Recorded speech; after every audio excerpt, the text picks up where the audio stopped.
लोकतंत्र का आधार है आपका ये कोट, बट क्या वह वोट पूरी तरह हमारा है? अब उठ रहे हैं गंभीर आरोप कि वोटों के साथ हो रहा खेल। राहुल गांधी ने चुनाव आयोग पर दाग लगाते हुए कहा है, लोकतंत्र में सेंध लगाई जा रही है।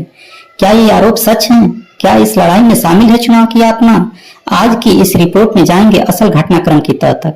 आरोप की शुरुआत की बात करें तो राहुल गांधी की प्रेस वार्ता का हालिया क्लिप, जहां उन्होंने कहा है कि विधानसभा क्षेत्रों में ईवीएम डेटा से मिलान नहीं हो रहा, वोटिंग के बाद नतीजे बदल दिए गए। आरोप मशीन री प्रोग्रामिंग, गुप्त सर्वर और वीवीपैट डेटा को जानबूझकर अनदेखा करना है। इलेक्शन कमीशन ने जवाब में कहा है, हमारा सिस्टम भारत में सबसे सुरक्षित है।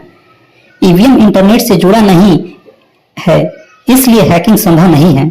वीवीपैट और ईवीएम में तालमेल है, प्रमाणीकरण होता है। इलेक्शन कमीशन ने सबूत देने को कहा है। यदि आपके पास प्रमाण है तो हमें दीजिए। बीजेपी ने आरोप को लोकतंत्र विरोधी ड्रामाबाजी करार दिया है। टीएमसी, आम आदमी पार्टी, समाजवादी पार्टी सहित कई विपक्षी दलों ने आरोप को लोकतंत्र की रक्षा का प्रयास माना है। सोशल मीडिया पर दोबारा हैशटैग वोट चोरी और हैशटैग ट्रस्ट ईवीएम ट्रेंड कर रहे हैं। ईवीएम विवाद का इतिहास 2009, 2014, 2019 हर विधान चुनाव में ईवीएम पर सवाल उठ रहे हैं। सुप्रीम कोर्ट ने वीवीपैट के उपयोग की मांग मानी और मिलान प्रतिशत को बढ़ाया।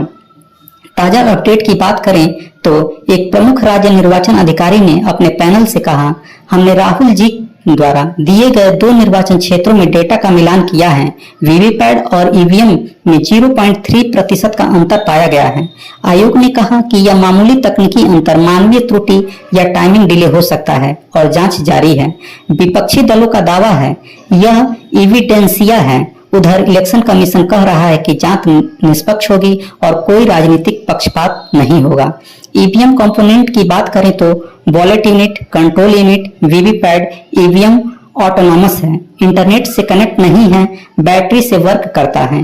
प्रमुख तकनीकी विशेषज्ञ का कहना है कि गड़बड़ी की संभावना तभी है जब गिनती के समय डेटा बदल दिया गया हो या ट्रांसमिशन सेंटर में।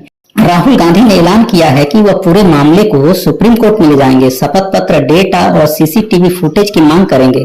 साथ ही लोकतंत्र बचाओ यात्रा की घोषणा देश भर में धरना, पंचायतें और जनसभा आयोजित करेंगे। आम जन की प्रतिक्रिया और भावात्मक परिदृश्य की बात करें तो गांवों में मतदाता अगर वोट की गिनती ठीक नहीं है तो भरोसा टूट जाता है। युवाओं की चिंता, जहां चुनाव पर सवाल वहीं लोकतंत्र पर सवाल होगा। सोशल मीडिया पर साझा समीकरण और साझा भय व्यक्तित्व, यहाँ तक कि शांतिपूर्ण वोटिंग पर्यावरण भी खतरे में दिखता है। यदि यह मामला सत्यापित होता है तो वोटों की विश्वसनीयता पर सवाल उठेगा। अंतर्राष्ट्रीय छवि पर जख्म, आरक्षण और इलेक्शन कमीशन की साख हिल सकती है और यदि गलत साबित होता है तो विपक्ष में विश्वसनीयता प्रभावित हो सकती है। चुनाव आयोग का पक्ष मजबूत होगा। दोस्तों, सवाल ये नहीं कि क्या राहुल गांधी सही हैं या इलेक्शन कमीशन का सवाल है, हमारा वोट सुरक्षित है क्योंकि लोकतंत्र की आड़ में ही शक्ति है। क्या आप सोचते हैं कि पूरी जांच होनी चाहिए या आरोप सिर्फ सियासी शोर है? नीचे कमेंट में बताइए और वीडियो को लाइक करें, शेयर और सब्सक्राइब करना न भूलें। जय हिंद।